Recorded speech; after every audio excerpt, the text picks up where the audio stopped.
Roh Kudus, Engkau yang dihormati dalam ruangan ini.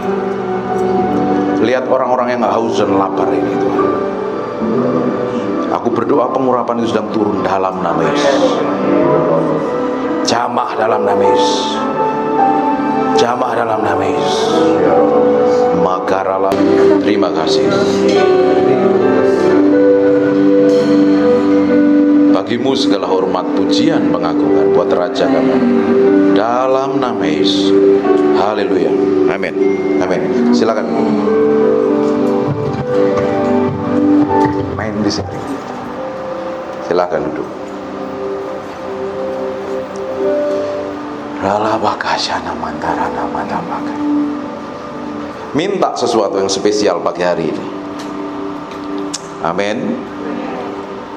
Ngerasain apa? Ngerasain Tuhan datang gak?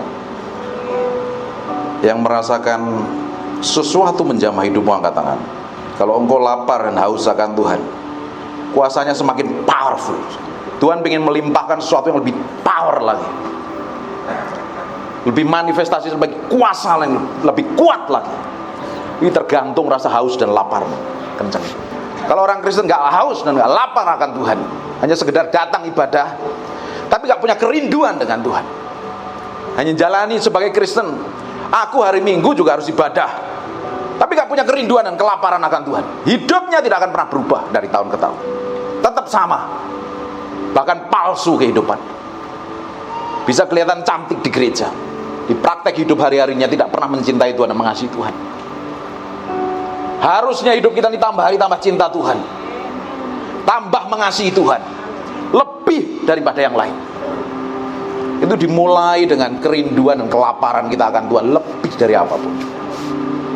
Kalau kekristenanmu nggak lapar, nggak haus akan Tuhan, lama-lama hanya menjalankan rutinitas agamawi tanpa memiliki hubungan, seperti hubungan suami istri secara sah, nikah di catatan sipil secara sah, punya surat nikah, akte nikah yang dikeluarkan pemerintah. Tapi kalau di dalamnya nggak punya hubungan pribadi, nggak bisa komunikasi dengan baik, nggak bisa saling ngerti, pernikahannya babak belur, nggak menikmati Tuhan di dalam pernikahan itu, karena hubungannya legalistik. Kalau kekristenan kita hubungannya legalistik, tanpa memiliki hubungan kedekatan dengan Tuhan, memiliki rasa haus dan lapar akan Tuhan, pengen ngerti si hati Tuhan lebih dari apapun juga.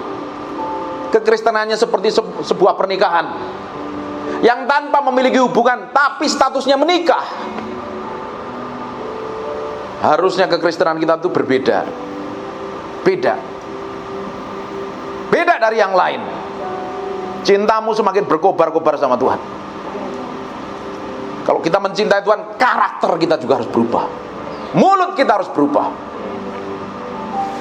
baru hidup kita menjadi dampak bagi banyak orang. Banyak orang Kristen jadi batu sandungan karena dipikir Tuhan udah selamatkan dia dan gak perlu ngapa-ngapain lagi. Gak taunya dari tahun ke tahun gak pernah ada perubahan. Kita akan belajar dari seorang wanita yang powerful sekali, mengasihi Tuhan lebih dari apapun. Dia gak peduli dengan nyawanya. Harusnya kalau kita mengasihi Tuhan, ini hati untuk Tuhan. Tapi pada kenyataannya, hati, pikiran, perasaan kita hanya untuk duniawi. Terus di gereja kita bilang I love you sama Tuhan. Harusnya berbeda. Kalau kita mengasihi pasangan kita mau belajar berikan yang terbaik, betul loh. Kita mau layani yang terbaik, kita kasih senyum yang terbaik, kita beri waktu yang terbaik. Itu pasangan yang kelihatan. Harusnya sama Tuhan lebih dari itu. Hidupmu pasti berbeda dan berubah. Buka sebentar di Lukas pasal yang ke-8 ayat 1 dan 2. Dipenuhi kemuliaan, dipenuhi pujian, kami berikan padamu Tuhan, korban pujian. Kau saja yang suci, Kau saja yang layak,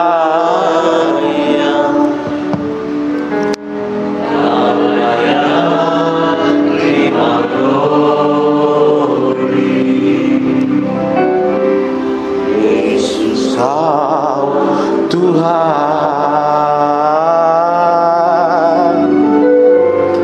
Kau saja yang suci. We love you, we praise you, we adore you. Kau saja yang layak. Tutup matamu, sembah Tuhan bentar.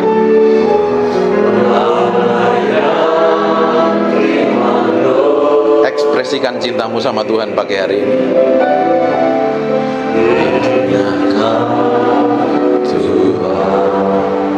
Dipenuhi kemuliaan, dipenuhi kemuliaan, dipenuhi pujian.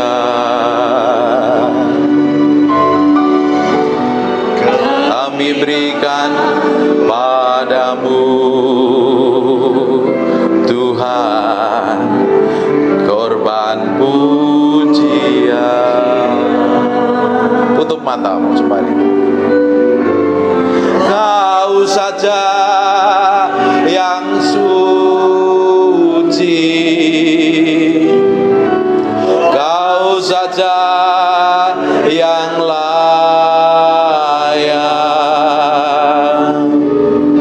Kau layak terima glory.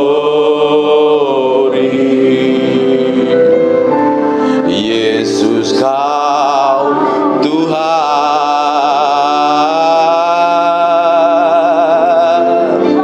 Kau saja yang suci, Kau saja yang layak, Kau layak terima glory. Yesus, Kau Tuhan. Saya mau berdoa. Tutup matamu. Bisa bangkit berdiri sama-sama sebentar. Angkat tanganmu dua-dua.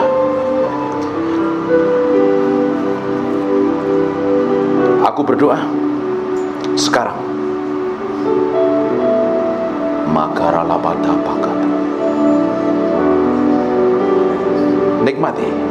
Aku berdoa ada kuasa sedang mengalir. In Jesus' name.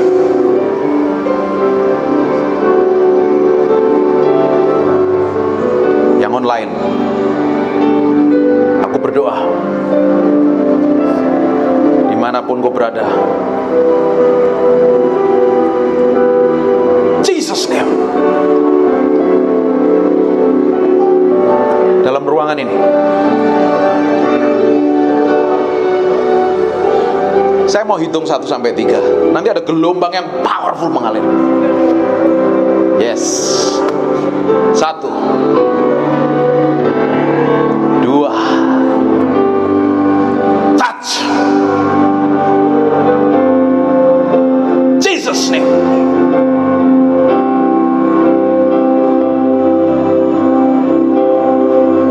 Terus, go in Jesus' name.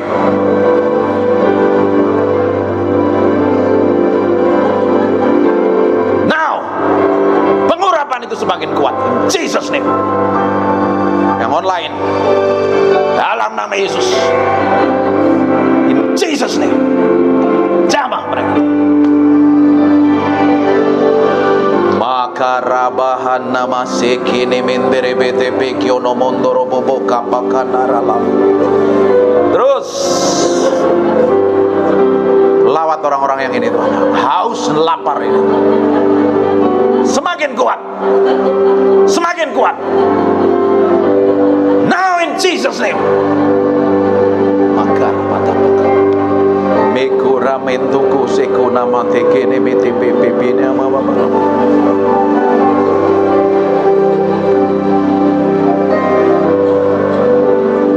Makasih Tuhan.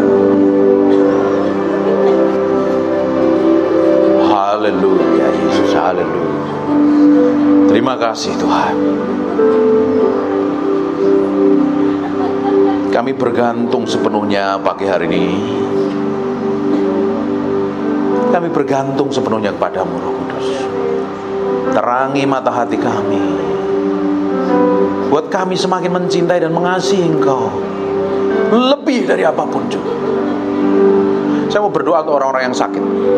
Taruh tangan kananmu di bagian yang sakit. Yang online juga. Aku perintahkan semua sakit penyakit pergi dalam nama Yesus. Aku lepaskan urapan kesembuhan sekarang dalam nama Yesus. Jadi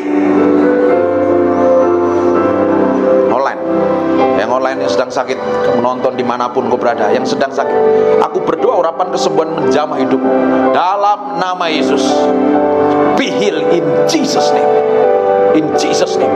In Jesus name. Dalam nama Yesus. Terima kasih Tuhan. Terima kasih Tuhan. Terima kasih sebab Kau mulia. Terima kasih. Buka matanya. Duduk, silakan duduk kembali. Sebab Kau mulia. Main aja. Lukas pasal yang ke-8 ayat 1 sampai 2. Tidak lama sesudah itu Yesus berjalan berkeliling dari kota ke kota, dari desa ke desa, memberitakan Injil kerajaan Allah. Ke-12 muridnya bersama-sama dengan dia, dan juga beberapa orang perempuan yang telah disembuhkan dari roh jahat. Yesus pelayannya kemana-mana, ada mujizat, tanda-tanda ajaib menyertai.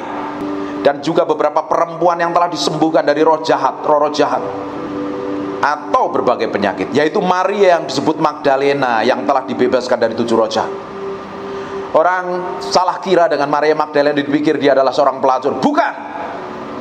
Dia adalah seorang pengusaha, wanita pengusaha. Tetapi sayangnya kerasukan 7 roh jahat. Karena ada Yesus, dilepaskan dia. Ngalami breakthrough, ngalami terobosan hidupnya. Ketemu Yesus, ngalami breakthrough dan terobosan. Hari ini yang orang-orang sedang struggle hidupnya, keluarganya struggle, keuangan struggle. Kalau engkau ketemu Yesus, berubah total. Pasti berubah. Yesus harus jadi yang utama dan terutama. Maria Magdalena ketemu Yesus, lepas. Setelah dia dilepaskan dari roh jahat, dia melayani Tuhan, mengasihi Tuhan. Ayat yang ketiga, perhatikan. Yohana, istri Kusa bendahara, Susana, dan banyak perempuan lain. Perempuan-perempuan ini melayani rombongan itu dengan kekayaan mereka, termasuk Maria Magdalena. Di setiap perjalanannya Yesus, ini orang mengasihi Tuhan, luar biasa, cinta Tuhan. Dia nggak hanya berikan hidupnya, nggak berikan hatinya, bahkan semua yang dimiliki layani Tuhan. Kalau kau melayani Tuhan, bukan berarti gereja minta duitmu, bukan berarti pendeta minta duitmu. Beri hatimu dulu untuk melayani Tuhan. Itu yang utama dan terutama loh. Hati ini harus diberi sama Tuhan sepenuhnya. Kalau enggak, daging yang akan kontrol, ego yang menguasai. Kalau sudah seperti itu, pasti hidupnya bikin trouble di mana-mana. Karena banyak orang Kristen bikin trouble karena dagingnya ngontrol dan mengendalikan kok. Kalau orang Kristen semuanya dipimpin oleh Roh Kudus, mengasihi Tuhan, mencintai Tuhan, hidup dengan firman, pasti berubah, jadi berkat di mana-mana. Pasti. Yang jadi masalahnya kita mau dipimpin Roh Kudus atau dipimpin daging. Dan kita harus melayani Tuhan dahulu di kamar doamu. Seperti ini kita melayani Tuhan. Ini melayani pekerjaan Tuhan di gereja. Sebelum kita melayani pekerjaan Tuhan, kita harus melayani Tuhan dahulu di kamar doa kita. Nah, setiap orang harus melayani Tuhan di kamar doanya. Harus mulai bangun keintiman setiap hari. Harus. Waktu kita membangun keintiman, kita seperti nempel pada sumber kuasa. Seperti handphone, atau tap ini dicolokin kepada sumber kuasa, dicas kembali. Hidupmu akhirnya berubah, pola pikirmu berubah, cara pandangmu berubah, kelakuanmu berubah, sikapmu berubah. Karena penempelnya sama Yesus itu dimulai di kamar doa, bukan di gereja. Setelah kita nempel sama Tuhan di kamar doa, bangun keintiman sama Tuhan, kita merayakan namanya ibadah raya. Dari Senin sampai Sabtu kita bergaul intim dengan Tuhan. Setelah itu kita berikan hati kita sama Tuhan, kita bawa korban, kita merayakan namanya ibadah raya, celebration, merayakan kemenangan karena Tuhan menyertai kita. Kalau kita lakukan itu setiap hari, setiap jam, setiap minggu, setiap tahun, kira-kira berubah nggak? Berubah nggak? Pasti berubah. Hidupmu berubah, kelakuanmu berubah, sikapmu berubah, kata-katamu berubah, masa depanmu pun juga akan berubah. Ini loh orang yang melayani Tuhan itu seperti itu. Ketika Yesus berjalan, Maria juga ikutin. Di Matius 8 ayat 23 kita akan lihat, kita akan banyak baca ayat ya. Kita makan kenyang hari ini ya. Kita mau belajar firman ya. Siapa yang mau belajar firman? Kok nggak mau? Siapa yang pingin kenal Tuhan? Semua pingin kenal Tuhan. Kita hari ini akan belajar. Soalnya saya diundang dari Jakarta jauh-jauh, biayanya mahal. Kalau khotbahnya setengah jam nggak dapat apa-apa, tak kasih makan spesial hari. Katakan amin. Matius 8 ayat 23. Lalu Yesus naik ke perahu dan murid-muridnya pun mengikuti dia, termasuk Maria Magdalena ngikutin loh. Dia pengusaha loh, bukan pengangguran loh. Orang Kristen nggak boleh nganggur kecuali udah pensiun. Kalau masih masa aktif kerja, nggak boleh males. Apalagi hamba Tuhan, nggak boleh males. Harapin persembahan, nggak boleh kayak begitu. Kecuali dia full timer karena sibuk melayani full di gereja boleh. Hidup dari persembahan. Tapi serial orang Kristen memiliki hikmat, pengertian dan pengetahuan. Karena setelah lahir baru, ini otak nggak ke surga, masih nempel di sini. Artinya ini dipakai, dikasih Tuhan untuk mikir. Minta hikmat sama Tuhan. Dan tetap masih dikasih tangan kan, setelah lahir baru tangannya nggak ke surga kan. Untuk melakukan aktivitas apapun. Dan waktu kita melakukan aktivitas apapun di dunia marketplace, apapun yang kita kerjakan, yang kita lakukan, itu sebagai penyembahan kita buat Tuhan. Amin. Kita bekerja, ibu rumah tangga di dapur masak yang terbaik. Jadi bos, jadi karyawan, jadi apapun juga profesimu, the best yang bisa lakukan seperti melakukannya untuk Tuhan. Sebab dari sana Tuhan akan mulai berkatnya mengalir dalam hidup kita. Kalau kita ada hukum dalam kerajaan Allah, kalau kita setiap dalam perkara kecil, Tuhan akan tambahkan perkara-perkara yang besar. Tapi maunya banyak orang langsung gede, mana bisa? Ikut Tuhan itu step by step, nggak langsung ujuk-ujuk, langsung jadi. Step by step, kita kenal Tuhan pun harus step by step loh. Dan itu dimulai setiap hari bergaul dengan Tuhan setiap hari, belajar firman, ngerti firman, belajar, berdoa, nyembah Tuhan. Tambah hari, semakin kita dibuat ngerti apa yang Tuhan mau. Karena perjalanan kita setiap hari bersama Tuhan itu Tuhan mau hidup kita semakin hari semakin diubah menjadi serupa segambar dengan Dia. Harus. Itu tujuan utama kita. Tapi setan mulai ganggu dengan tujuan yang lain sampai kita lupa dengan Tuhan. Padahal hukum utama dan terutama adalah kasihilah Tuhan Allahmu dengan segenap hatimu dan segenap jiwamu. Tapi seringkali kita mengasihi yang lain yang bukan Tuhan. Hari ini mesti berubah dan bertobat. Tuhan harus jadi yang utama dalam hidup kita. Pekerjaan bukan jadi yang utama, tapi memang kita harus kerja. Sekalipun kita kerja, hati kita nempelnya sama Tuhan. Apalagi sebelum bekerja, kita harus bangun keintiman dengan Tuhan. Amin. Pakai waktu yang Tuhan percayakan sampai hari ini ada ini, hanya untuk nyenengin Tuhan. Saya sudah ngomong ini, kalau Bapak Ibu dengerin saya di YouTube, saya sering ngomong kayak begini. Saya umurnya baru 45 tahun. Sisa umur saya bilang sama istri saya, Hane, waktu yang ada, yang Tuhan percayakan, kita mau pakai habiskan waktu kita untuk Tuhan, nyenengin Tuhan, gak ada yang lain. Kita mau didapati menjadi orang yang melakukan yang terbaik untuk Tuhan. Saya komitmen dengan istri saya, waktu kita mau habiskan hanya untuk buat Tuhan senang ngelihat kita. Saya berdoa, Bapak Ibu di ruangan ini maupun yang di online, mulai hari ini kau komitmen dengan Tuhan. Aku mau melangkah setiap hari bersama Tuhan. Aku mau berikan yang terbaik untuk Tuhan. Aku mau jadikan Tuhan yang terutama dalam kehidupanku. Kemanapun engkau suruh pergi, aku mau mengandalkan engkau. Yesus ketika pergi di mana-mana, muridnya ngikutin, termasuk Maria Magdalena. Di Matius 14 ayat 13, setelah Yesus mendengar berita itu, menyingkirlah ia dari situ dan tidak mengasingkan diri dengan perahu tempat sunyi. Tetapi orang banyak mendengarnya dan mengikuti dia, dan mengambil jalan darat dari kota-kota lain. Selalu orang yang mengasihi Yesus mengikuti. Kita buka lagi di Lukas 7 ayat 11. Kemudian Yesus pergi suatu kota yang beramai, murid-muridnya pergi bersama-sama dengan dia, dan juga orang banyak menyertai dia. Ini yang menyertai dia termasuk namanya Maria Magdalena. Lukas 22 ayat yang ke-39. Lalu pergilah Yesus keluar kota, dan sebagaimana biasa ia menuju Bukit Yaitun. Murid-muridnya juga mengikuti dia. Kita akan lihat apa yang terjadi setelah Yesus ditangkap. Semuanya meninggalkan dia. Tapi beda dengan wanita satu ini. Dia beda sekali. Murid-muridnya yang gagah perkasa. Petrus yang dulunya ngomongnya gede, pokoknya aku gak mau apa-apa, aku mau ikut engkau.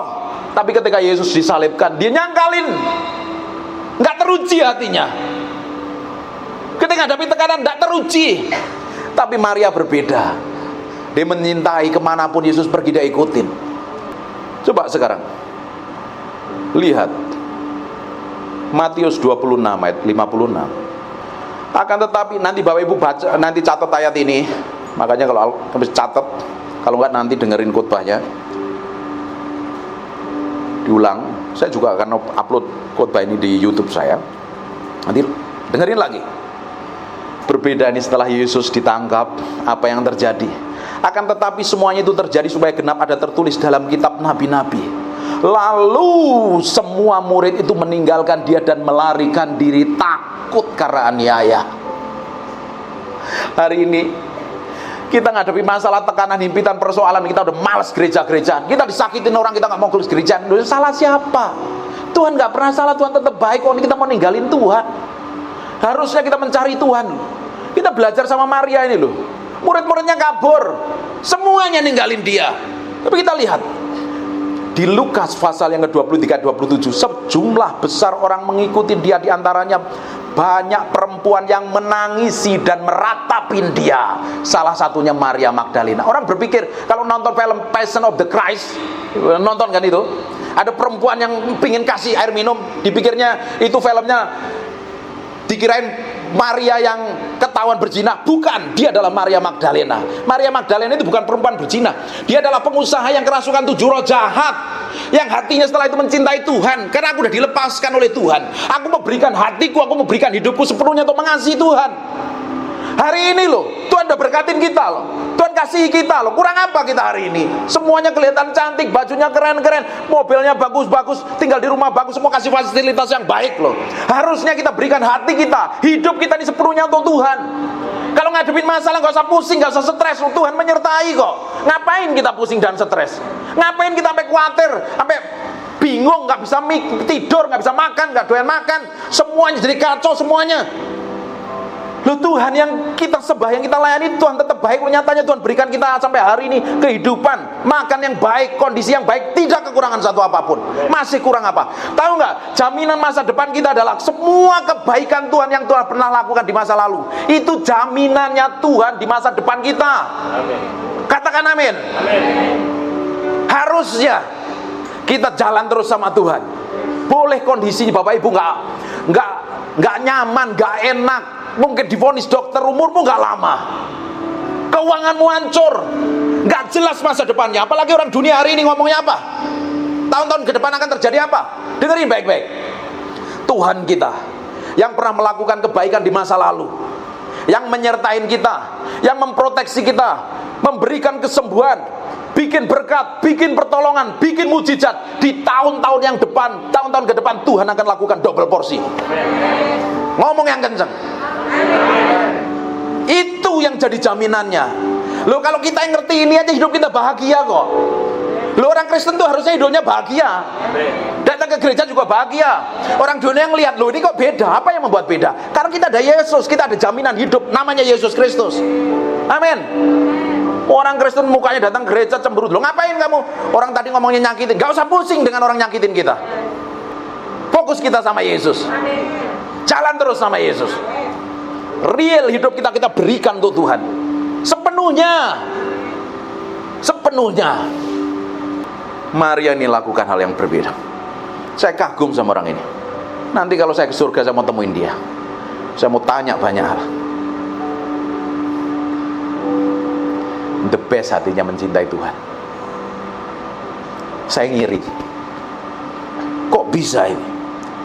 Murid-muridnya takut ditangkap tentara Roma, tapi dia ngikutin Yesus. Bayangin, guru yang pernah melepaskan dia, Tuhan yang dia kasih, Tuhan yang dia cintai, tiba-tiba ditangkap. Yang lain ninggalin dia. Bayangin Bapak Ibu, orang yang paling Bapak Ibu kasihi tiba-tiba mau dibunuh. Perasaannya gimana? Karena dia mencintai dan mengasihi. Dia ngikutin waktu Yesus mau disalibkan, waktu Yesus mau dipukulin, dicambukin, keluar darah, pikul salib, jatuh berkali-kali. Dia ngikutin. Dia nggak takut dengan tentara Roma. Dia hanya bisa ngelihat jauh karena dia wanita. Dia nggak bisa lakukan apa-apa. Dia ngelihat dari jauh karena dia mencintai Tuhan begitu rupa. Harusnya hati kita memiliki cinta yang berkobar-kobar sama Tuhan setiap hari. Cintamu harusnya tetap bertambah-tambah. Harusnya bertambah-tambah. Kasih kita sama Tuhan harusnya semakin hari semakin bertumbuh. Ketika kita bisa mengasihi Tuhan lebih dari apapun juga, lama-lama kita bisa pikul salib sangkal diri. Yang lain kabur, tetapi orang ini berbeda, dia ngikutin terus. Makanya ikut Tuhan itu harus pikul salib sangkal diri, mati daging. Matius 6 ayat 24. Lalu Yesus berkata pada murid-muridnya, setiap orang yang mau mengikut aku, ia harus menyangkali dirinya, memikul salibnya dan mengikut aku. Nyangkalin dirinya, kedaginganmu itu loh, emosimu loh, egomu itu, yang gampang tersinggungan, gampang marah itu loh, harus habis. Supaya kita didapati menjadi orang yang berkenan di hadapan Tuhan, nyenengin hati Tuhan.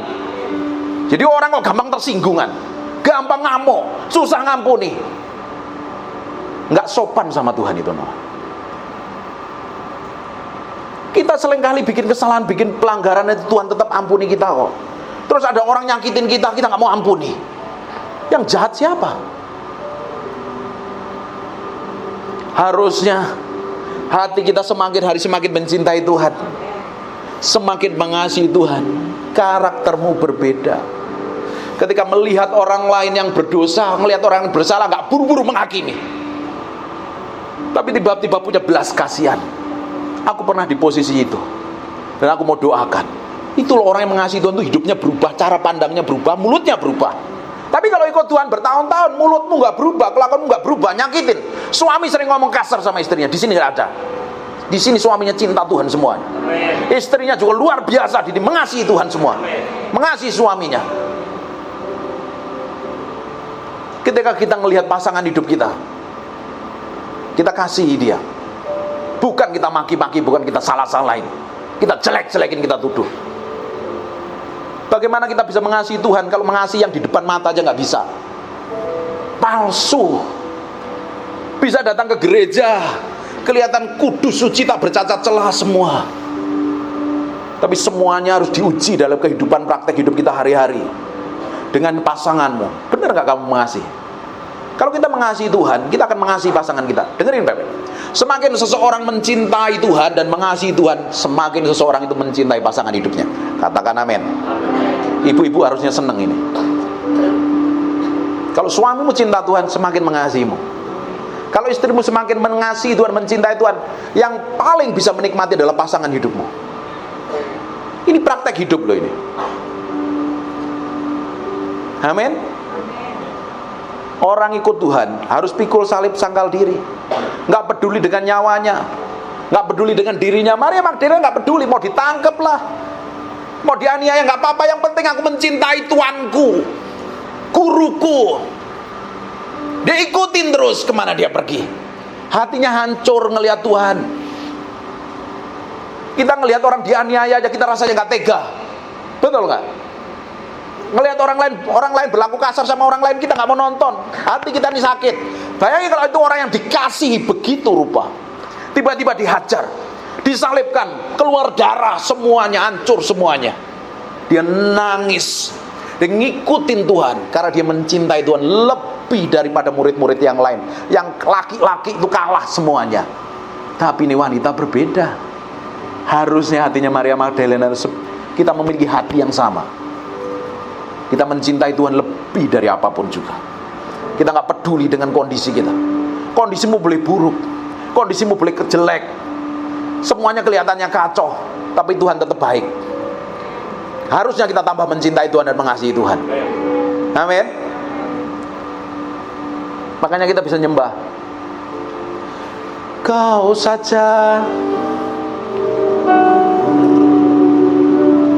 nyembah.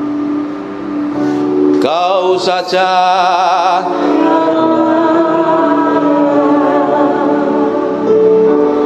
Kau layak terima glory.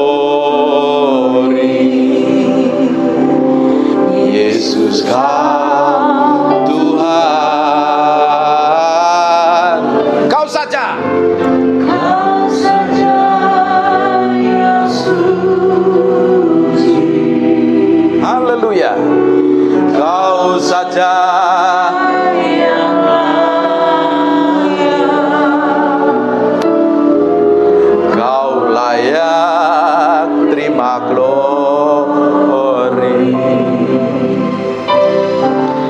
Yesus Kau saja yang layak, Kau saja yang suci, Kau layak terima glory, Kau layak terima pujian. Tapi seringkali kita gak berikan pujiannya sama Tuhan kok. Pada prakteknya kita curi kemuliaan buat diri kita sendiri. Kita pengen nonjol, pengen terlihat hebat daripada orang lain. Harusnya Tuhan loh yang ngasih pujian loh. Harusnya Tuhan yang dapat kemuliaan. Tapi manusia seringkali fokus pada dirinya sendiri. Bukan Tuhan yang dimuliakan. Dirinya pengen dilihat orang keren, dirinya pengen dilihat orang baik, dilihat orang kudus, dilihat orang berhasil, dapat pujian. Harusnya hidup kita tuh beri pujiannya sama Tuhan. Kalau orang sudah pikul salib mati daging, ini by proses nih. Proses nih setiap hari nih. Pikul salib mati daging sangkal diri by proses setiap hari. Semakin hari kita melangkah bersama Tuhan, setiap hari dan setiap hari. Semakin kita berikan hidup kita untuk kemuliaan nama Tuhan, bukan untuk diri kita sendiri. Mati terhadap keinginan diri. Maria Magdalena gak peduli dengan dirinya. Pokoknya aku mau ngikut Tuhan. Kemanapun Tuhan yang aku kasih itu aku mau ikutin. Lukas 23-27, jumlah besar orang mengikuti dia, di antaranya banyak perempuan yang menangisi dan meratapin dia. Matius 27:55-56, dan di situ banyak perempuan, mati handphone, saya gak mau dengar suara handphone. Dan ada di situ banyak perempuan yang melihat dari jauh, yaitu perempuan-perempuan yang mengikuti Yesus dari Galilea untuk melayani dia. Di antara mereka terdapat namanya Maria Magdalena dan Maria ibu Yusuf dan ibu Yakobus dan Yusuf dan ibu anak-anak Zebedeus. Maria Magdalena mencintai Tuhan, mengasihi Tuhan.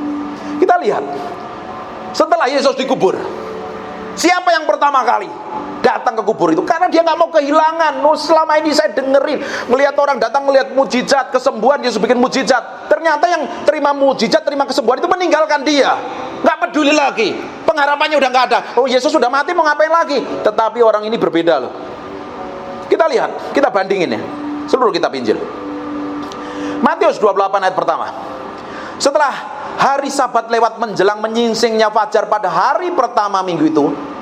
Perhatikan garis bawahi kata menjelang menyingsingnya fajar minggu itu, pergilah Maria Magdalena dan Maria lain menengok kubur. Maria Magdalena dan Maria yang lainnya. Kita buka di Markus. Setelah lewat hari Sabat, Maria Magdalena Maria ibu Yakobus serta Salome membeli rempah-rempah untuk pergi kubur dan meminyakin Yesus. Dan pagi-pagi benar, garis bawahi ke pagi-pagi benar, pada hari pertama minggu itu, setelah matahari terbit. Ini setelah matahari terbit, lebih sedikit ke siang lagi dibanding yang pertama tadi. Pergilah mereka ke kubur. Kita buka di Lukas pasal yang 24 ayat pertama. Tetapi pagi-pagi benar pada hari pertama minggu itu, mereka pergi ke kubur membawa rempah-rempah yang telah disediakan mereka. Ini mereka loh, orang banyak. Tapi kita lihat di kitab Yohanes, berbeda. Yohanes 20 ayat pertama. Pada hari pertama minggu itu, pagi-pagi benar, ketika hari masih gelap. Kalau hari masih gelap berarti sekitar jam 4-an, betul nggak? Pagi-pagi benar. Jam 4 udah pagi kan? Kita jam 4 sudah banyak doa kan? Banyak nyembah Tuhan, doa fajar kan? Pagi-pagi benar. Pergilah Maria Magdalena ke kubur itu dan melihat bahwa batu yang telah diambilnya dari kubur. Dia pingin dekat dengan tuannya. Dia sembah tuannya. Dia nggak mau kehilangan tuannya karena dia cintai begitu rupa. Dia nggak peduli dengan penjaga di kubur. Ini kan takutnya mayatnya dicuri, kan makanya ada tentara Roma yang menjagain kan. Dia nggak peduli dengan tentara Roma. Yang penting aku mau dekat dengan Tuanku, yang aku kasih, yang aku cintai. Dia nggak peduli lagi dengan dirinya. Orang mencintai itu kayak begitu loh. Makanya cintai pasanganmu selama masih ada. Karena pasanganmu adalah orang yang terbaik yang dikirim Tuhan di muka bumi. Sekalipun kelakuannya menyebalkan, tetapi adalah orang terbaik di muka bumi. Amin, Pak.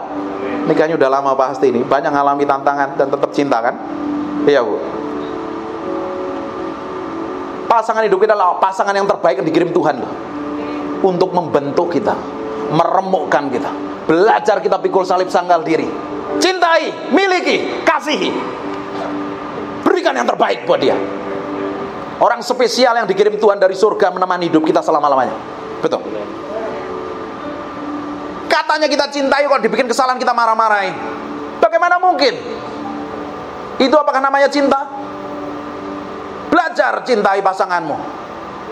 Cintai kekurangannya. Kalau kelebihannya itu pasti dicintai. Bagi kelebihan duit, pasti sangat dicintai. Tapi bagaimana kalau kelebihan karakternya yang buruk? Loh, kalau kita mencintai orang yang baik itu mudah loh. Kita menghormati pasangan yang baik itu mudah. Menghormati suami yang cinta akan Tuhan itu mudah sekali. Tapi bagaimana menghormati suami yang kurang ajar banget, yang kelakuannya itu horor gitu. Bagaimana?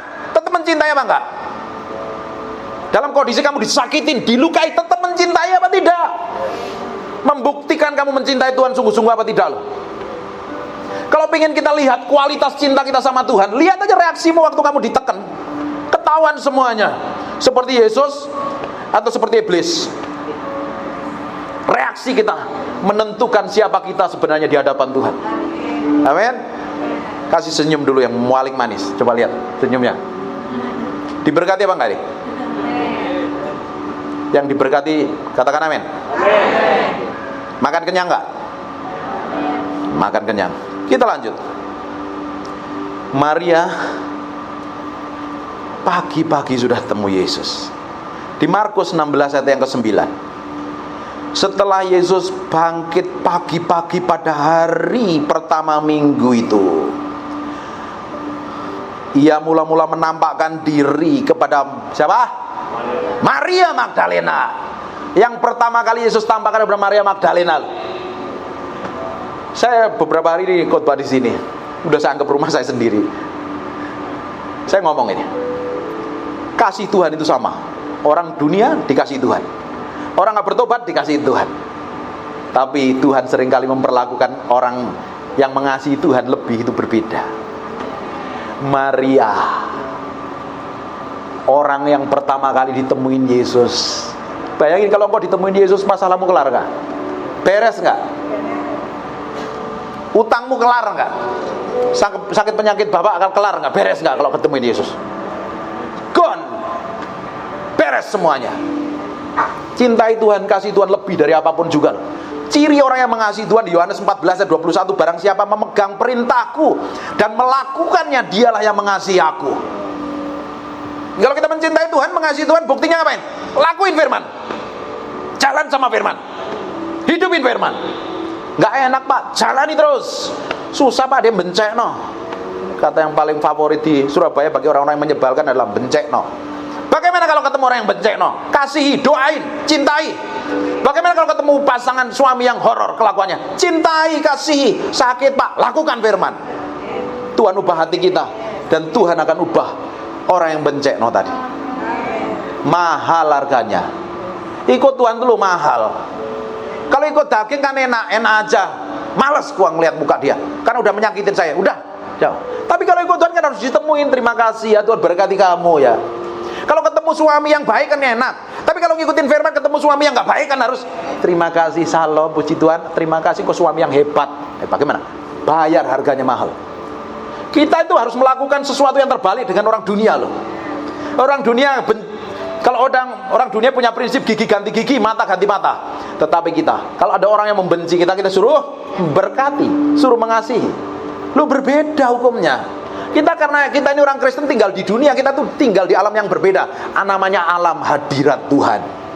Kalau orang tinggal dalam alam hadirat Tuhan, karaktermu juga seperti Tuhan. Sikapmu, perbuatanmu, tindakanmu. Makanya kelihatan orang-orang di sini adalah orang-orang yang mencintai dan mengasihi Tuhan, dan orang yang akan diberkati Tuhan secara dahsyat. Kasih tepuk tangan yang kencang dong. Amin. Bapak Ibu adalah orang yang spesial di mata Tuhan. Karena hari ini didapat menjadi orang yang mengasihi dan mencintai Tuhan lebih dari apapun. Yohanes 14:24. Barang siapa tidak mengasihi aku, ia tidak menurutin firmanku. Simpel. Yesus sendiri yang ngomong. Kalau mengasihi aku, hidupin firman. Kan ketahuan kan, mengasihi itu hanya di bibir atau mengasihi dari hati. Kalau mengasihi dari hati, pikiranmu, kemauanmu, kehendakmu, semuanya untuk Tuhan. Untuk Tuhan semuanya. 1 Yohanes 4:20. Jikalau seorang berkata aku mengasihi Allah dan ia membenci saudaranya, maka ia adalah seorang pendusta. Tahu gak orang benci itu ngapain? Pernah disakitin, pernah dilukain. Terus kalau kita ketemu orangnya, malas, kita melipir. Tahu melipir? Karena menghindari. Ya kita tetap mengasihi, katanya mengasihi. Loh, kamu kok melipir? Kamu kalau ngelihat mukanya kok agak enek. Kenapa? Belum mengasihi loh itu loh. Itu masih kesel loh. Kalau kita masih punya hati seperti itu, diberesin, bertobat loh hari ini loh. 1 Yohanes 3:15 ngomong begini. Barang siapa membenci sesamanya, dia adalah seorang pembunuh manusia. Tidak ada seorang pembunuh manusia masuk dalam kerajaan Allah. Beresin hatimu kalau benci sama orang. Awalnya dari mana sih kok kita benci sama orang? Karena kita pernah dikecewakan. Kita pingin orang melakukan seperti yang kita mau, ternyata orang itu gak melakukan seperti yang kita mau. Kita kesel, kita marah. Lu ngapain kita marah? Gak ada gunanya kok. Marah tidak akan mengerjakan apa-apa di hadapan Tuhan. Tapi banyak orang Kristen marah-marah sukanya. Hari ini mesti bertobat. Di sini kayaknya udah kudus semuanya. Barang siapa membenci sesamanya, dia adalah seorang pembunuh manusia. Nggak perlu pakai pedang, nggak perlu pakai racun, cukup membenci, engkau adalah seorang pembunuh manusia. Sekalipun kau rajin ke gereja kasih persembahan yang terbaik, kalau kamu kesel benci sama orang, kamu adalah seorang pembunuh manusia. Dan pembunuh manusia tidak akan mendapat bagian dari kerajaan Allah. Bohong kalau dia cinta Tuhan. Dia gak cinta Tuhan, dia cintai dirinya sendiri. Orang yang gampang kesel sama orang itu cinta sama dirinya sendiri kok. Kenapa? Egonya disinggung, marah, gak terima, meledak-ledak, ngamuk. Bukti bahwa orang itu gak rohani. Bukti bahwa dia gak mencintai Tuhan, dia mencintai dirinya sendiri. Kita harus belajar mati daging, pikul salib, sangkal diri. Itu tema saya selama 2022 loh. Pikul salib, mati daging, sangkal diri. Kita mau nikmatin ke tahun depan, tahun dipromosi Tuhan, tahun diberkatin Tuhan kan. Dunia boleh buruk, keadaan boleh kacau, tetapi kalau kita anak-anak Tuhan yang mengasihi Tuhan, pikul salib, sangkal diri, mati daging, setiap hari ikut seperti yang Tuhan mau, berjalan seperti yang Tuhan ingini, hidupmu akan dipromosi Tuhan, hidupmu akan diberkati Tuhan, hidupmu akan dipulihkan Tuhan, hidupmu akan dipakai Tuhan lebih dari orang lain. Amin. Ayat terakhir, katakan haleluya. Kan seneng kan dengar ayat terakhir? Katakan, saya ini udah mau selesai nanti. Ini ayat terakhir. Dan saya mau selesai nanti, katakan, jangan dong gitu ya. Kayak butuh aku gitu loh. Ini ayat terakhir dan saya mau selesai. Cinta Tuhan, sayang saya semua nih. Yohanes 20 ayat 18. Maria Magdalena pergi dan berkata kepada murid-muridnya, aku telah melihat Tuhan. Penginjil pertama kali namanya Maria Magdalena loh, yang beritakan. Yang Petrus, murid-murid yang lain kabur, ngumpet karena takut dianiaya. Dia nungguin di kubur dan ditemuin Yesus. Tahu nggak? Yesus sudah bangkit dari mati. Masa? Langsung buru-buru. Nanti baca pasal ayat 100 selanjutnya itu, pasal itu powerful sekali loh. Dia ceritain Yesus sudah bangkit dari kematian. Aku ketemu dia. Kalau engkau mencari Tuhan dengan sungguh-sungguh, engkau akan mengalami Tuhan dan ketemu Tuhan. Tapi kalau engkau mau cari Tuhan, engkau ketemu setan. Kalau ketemu setan, kerjaannya curi, membunuh, dan membinasakan. Kita ini kan anak-anak Tuhan, pengen mengalami Tuhan dan ketemu Tuhan. Karena kalau kita ketemu Tuhan, kita akan mengalami banyak hal yang ajaib dan powerful sekali. Bahkan kita pun nanti kita sama-sama mati kan. Kita semua akan menunggu giliran untuk dipanggil Tuhan. Mati ketemu siapa? Takut mati? Saya doain umur panjang semua. Kita mati ketemu Tuhan. Hari ini kita berdoa merem-merem bayangin Yesus loh. Tapi suatu hari kita ketemu Tuhan muka dengan muka. Kita akan kasih cintai dia. Dan hari ini pun kita cintai dan kasih dia. Amin. Belajar setiap hari mencintai Tuhan, mengasihi Tuhan. Beri waktumu lebih banyak, bangun keintiman dengan Tuhan. Dalam satu hari itu ada 24 jam. Berapa banyak kamu luangkan sama Tuhan? Makanya saya selalu ngomong, bangun keintiman di kamar doamu. Bangun keintiman di kamar. Kalau kita sudah terbiasa masuk di dalam ruang Maha Kudus, di kamar doa kita, kita terbiasa membangun keintiman. Di gereja nyembah udah biasa kan, udah biasa nyembah di kamar doa kita. Di jalanan, di situasi yang buruk pun kita tetap bisa nyembah. Tapi kalau kita nggak pernah membangun keintiman dengan Tuhan, terus kita ngomong doa adalah napas hidupku, bohong. Real harus komitmen. Ini daging ini perlu disalibkan. Ini perlu didisiplin. Katakan disiplin. Saya harus disiplin. Tubuh saya harus cari Tuhan, cintai Tuhan. Nggak ada yang lain yang lebih powerful selain kita itu nempel sama Tuhan. Kalau kita nempel sama Tuhan, bergaul memiliki keintiman sama Tuhan, hidupmu memiliki kuasa dan otoritas yang berbeda. Amin. Nggak ada yang terlalu tua di tempat ini. Semuanya bisa dipakai Tuhan. Bahkan pun bisa dipakai Tuhan. Sisa umurnya jadi berkat buat anak cucu. Bahkan memberkati banyak orang. Tante-tante pun juga bisa dipakai Tuhan luar biasa. Nggak ada yang kata terlambat. Bahkan Kaleb pun sudah umur tua. Dia minta bagian tanah yang raksasanya gede-gede dan ganas-ganas. Karena dia tahu disertai Tuhan pasti mengalami kemenangan. Amin. Makan kenyang hari ini. Diberkati apa enggak? Saya berdoa dari tempat ini ada orang-orang yang mencintai Tuhan, mendedikasikan hidupnya sepenuhnya untuk Tuhan, lebih daripada apapun. Kita belajar mencintai Tuhan seperti Maria Magdalena loh. Gak peduli dengan kondisi, gak peduli dengan keadaan, tetap mengasihi Tuhan, tetap kejar Tuhan, tetap kasih Tuhan. Kamu ngadapin masalah, disakitin, dituduh, difitnah, divonis dokter, bangkrut, stres, bingung, kacau, tetap cari Tuhan, kasih Tuhan. Tuhan suatu hari akan muncul dengan keperkasaannya dan akan bikin breakthrough dan terobosan atas hidup. Tuhan akan bikin breakthrough atas terobosan atas hidup. Nih, harus sepenuhnya untuk Tuhan. Kita dedikasikan waktu kita, hidup kita sepenuhnya untuk Tuhan. Bangkit berdiri sama-sama. Ekspresikan cintamu sama Tuhan hari ini. Engkau mendapat kemuliaan Tuhan. Kami berikan sepenuhnya buat Tuhan. Amin. Terima kasih buat pagi hari ini. Sertai orang-orang yang mengasihi ini Tuhan. Sertai perjalanan mereka. Pimpin langkah mereka hari demi hari. Bawa terus masuk ke dalam dimensi kedalaman dengan Tuhan. Memiliki hubungan yang spesial dengan Engkau.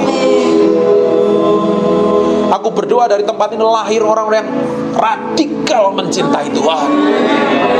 Dari tempat ini ada orang-orang yang memberikan hatinya, hidupnya sepenuhnya untuk mencintai Tuhan. Bahkan gak peduli dengan perasaannya, gak peduli dengan egonya. Dari orang-orang ini lahir orang yang dipakai Tuhan luar biasa. Terima kasih Tuhan. Dengar doaku ya Tuhan. Dari tempat ini akan lahir orang-orang yang dipakai Tuhan luar biasa. Setelah engkau pulang ada beberapa orang yang mengalami breakthrough dan terobosan. Terjadi seperti aku katakan dan doa. Terima kasih Tuhan. Kami mencintaimu. Kami mencintaimu, mencintaimu, mencintaimu. Kami mengasihimu. Kami mengasihimu. Kami mau belajar mengutamakan Kau lebih dari apapun juga. Tuhan, kami bersyukur pagi hari ini. Materaikan firman-Mu dengan darah anak domba Allah. Terpahat dalam loh batin kami yang paling dalam. Sehingga kami berjalan melakukan segala sesuatu sesuai dengan firman dan kebenaran. Hidup kami berjalan dalam kemuliaan. Hidup kami berjalan dalam berkat Tuhan. Hidup kami menjadi serupa segambar dengan Tuhan. Terima kasih. Kami kembalikan segala hormat pujian buat Raja kami yang mampu. Yang diberkati Tuhan katakan amin yang kenceng. Sekali lagi katakan amin yang kenceng banget. God bless you.